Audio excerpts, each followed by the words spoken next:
It's called instant gratification. Of course, instant gratification comes with side effects.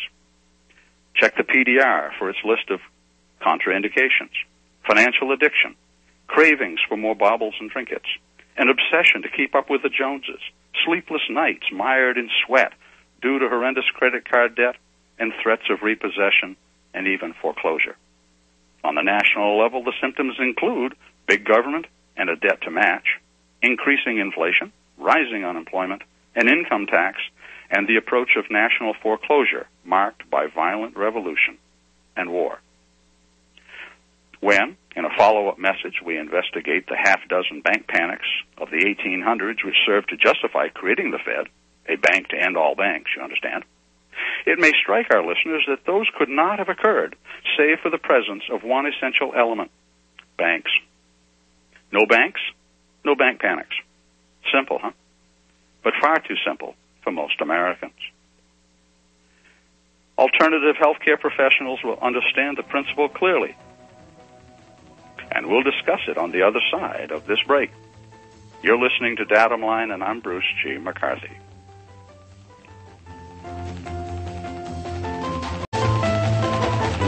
Hello, and welcome back again to this segment of Datum Line. I've decided in this message to equate, or at least parallel, America's economic health to your own personal health, because the similarities are quite clear.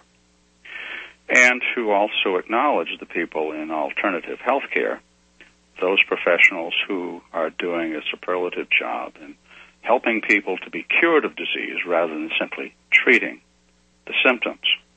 You know, a diet high in raw fruits, vegetables, nuts, and seeds is a diet that will yield little or no opportunity for cancer. But to the average fast food junkie, this answer is too simple, and it challenges the way most of us choose to live, or slowly die living. So they prefer the more dazzling, highly complex, incredibly expensive, and horribly painful treatments of surgery. Try surgery without anesthetics, for example, radiation, and chemotherapy. It's the American way, and we're busy pushing it on the rest of the world. Why is that? You know, to quote Professor Stuart Crane, it took a long time to make us this dumb. It's no accident. So in our own pursuit of being a little less dumb, let's now look for the definition of free enterprise. I'm going to turn to Black's Law Dictionary, 5th edition, and they're going to rely upon a court case entitled Lafayette Dramatic Productions versus Ferentz, F-E-R-E-N-T-Z. It's found at 305 Michigan Reporter at page 193, or the 9 Northwest Reporter, 2nd series, page 57 or 62. Here's the definition, and it's not a very long one. Free enterprise: the right to conduct a legitimate business for profit. Period. That's it. I like short definitions, don't you? But let's break this one down a little bit. It says it's a right to conduct a legitimate business. A right, not a privilege. The word privilege comes from the Latin word privius plus lex, which means private law, as opposed to common law. So you'll probably need permission or a license to pursue a privilege. But free enterprise you can do by right and not by privilege. Now, that's a right to conduct a legitimate business for profit. But what does the word legitimate mean? Well, let's go to Black's 5th edition again. This time they'll rely upon People versus Commons and United States versus Schneck. That's S-C-H-N-E-C-K. The word legitimate, period. Quote, that which is lawful, legal, recognized by law, or according to law, period. That's it. Legitimate. Well, now, banking is a business, isn't it? And banking is a business conducted for profit, isn't it? Sure it is. But is it legitimate? Well, yes. Assuming deceptive and fraudulent communication is lawful. Assuming usury is lawful. Assuming that unjust weights and measures are lawful. And assuming that theft is lawful. The man-made civil law creates exceptions to God's standard of conduct, however, and does so on behalf of special interest groups, which is what a French economist meant back in the 19th century when he wrote his economic sophisms. I'm speaking of Frederick Bastiat, who said, quote, "There are two ways to acquire the niceties of life. One is to produce them, the other is to plunder them. When plunder becomes a way of life for a group of men living together in society, they create for themselves, in the course of time, a legal system that authorizes it and a moral code that glorifies it." So said Frederick Bastiat, a French economist from the 1800s or the 19th century. What caught my attention, concerning the Federal Reserve System at least, many years ago, was that it's not profit-motivated. Can you believe that? Unbelievable. But that's what they said, they being the Federal Reserve System's Board of Governors in Washington, D.C., as stated in their publication called The Federal Reserve System, Purposes and Functions, that being in the 6th edition, published in 1974. Immediately after this rather dubious statement, though, they casually admitted that the Federal Reserve does make substantial profits in the billions. The same publication, but in the 9th edition for 2005, mentions how after paying all of their expenses, I wonder if those expenses are all legitimate expenses, or if an illegitimate business has illegitimate expenses. Anyway, they mention how after paying all of their expenses, they handed $22 billion over to the United States Treasury. Wasn't that nice of them? For an outfit recently caught passing $16 trillion under the table to their banker buddies hither and yon, at 0% interest apparently, $22 billion is a pittance. But it makes you wonder how well they'd be doing if the Federal Reserve System was profit-motivated. According to the Small Business Administration, SBA for short, 95% of all businesses go belly up. Well, they don't, not exactly in those words do they say it, but 95% of all businesses go bankrupt or shut down within 5 years of startup, and they're all profit motivated. Here's our music. This is our mid-time break. I'm Bruce G. McCarthy. You're listening to Datum Line. Greetings and welcome back to this half of Datum Line. On the other side of this last break, I had mentioned how the Federal Reserve, in print, admitted that they were, number one, not profit-motivated. I'm sure a lot of you are thinking that that's got to be a wild statement, and I agree, because there's nothing as profitable as banking, particularly central banking. Nevertheless, they admit that after they pay all of their expenses, they don't say what those expenses are, that they were able, out of their excess profits, to give a cool $22 billion to the United States Treasury in the year 2003 alone. That's not bad for being a not-for-profit operation. Just imagine what they might have been able to do had they been profit-motivated. It staggers the mind, doesn't it?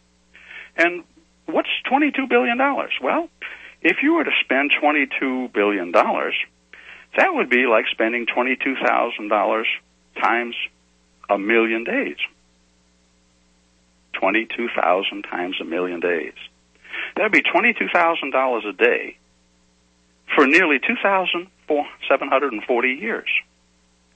Put it another way, starting at the birth of Christ, a $22,000 per day spending spree would bring us all the way up to the year 2012, this year, with almost 730 years needed beyond today's date to shop until you drop at the rate of $22,000 a day.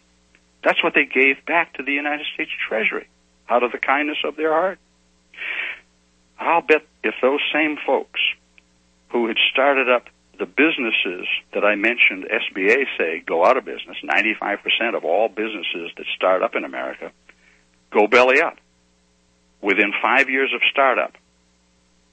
And they're all profit motivated.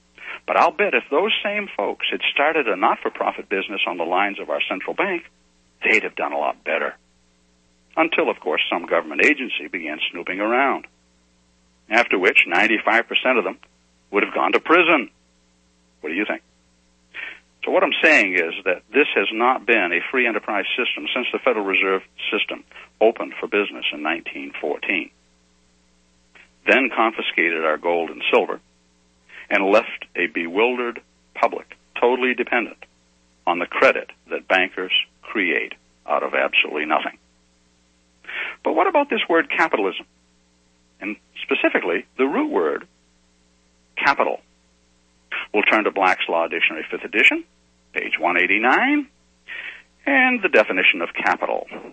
Capital, they say, quote, accumulated goods, possessions, and assets used for the production of profits and wealth. It's not just the fact that you have goods and possessions or assets.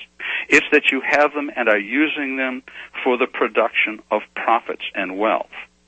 Capital is something that you invest or use in getting more wealth. But they say that capital is assets. I want to stop there. Federal Reserve notes, what most people call paper money, erroneously, because there's no such thing as paper money, what most people list as assets when seeking a phony bank loan. Now, Federal Reserve notes, on the other hand, are listed as liabilities on the asset and liability statements of each and every Federal Reserve Bank, year by year. Did you catch that? You can write to the Fed and ask for a liability statement for pick a year, all the way back to 1914. They'll send it to you, or at least they used to. Honest notes, which do not include Federal Reserve notes, are liabilities. Dishonored notes, such as Federal Reserve notes, because they no longer promise to pay the money, you understand, and haven't since after Kennedy was assassinated. Dishonored notes, like the Federal Reserve notes, when received for goods and services, maybe your goods and services, are, according to accepted bookkeeping practices, to be listed as bad debts and treated as an expense. Is this how you itemize Federal Reserve notes on your income tax forms, if you fill those things out? Or do you pretend that Federal Reserve notes are assets? I don't know what I'm talking about, right? Well, let's listen to the Federal Reserve Bank of Chicago, their publication entitled Two Faces of Debt. Federal Reserve Bank of Chicago, page 4. This was published back in 1978. Quote, currency, which most people think is a Federal Reserve note, currency is so widely accepted as a medium of exchange, in other words, money, that most people do not think of it as debt. Did you realize that the Federal Reserve note in your pocket was not an asset?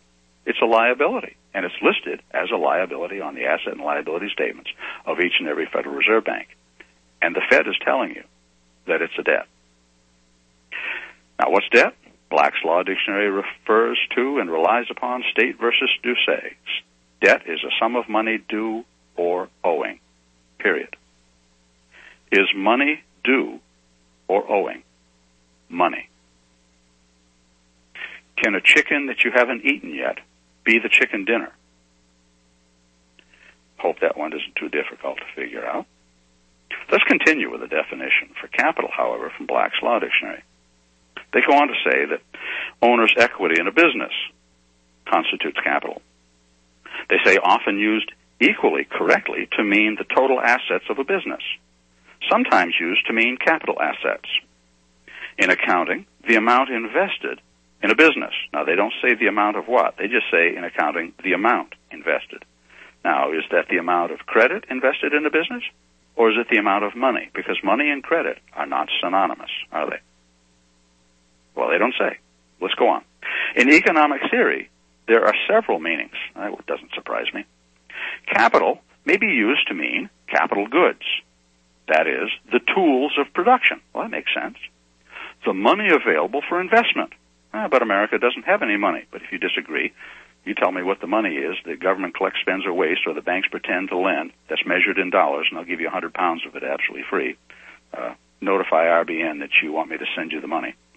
The money available for investment, or invested, the discounted value of the future income to be received from an investment. That's kind of abstract. The real or money value of total assets, but again, there's no money.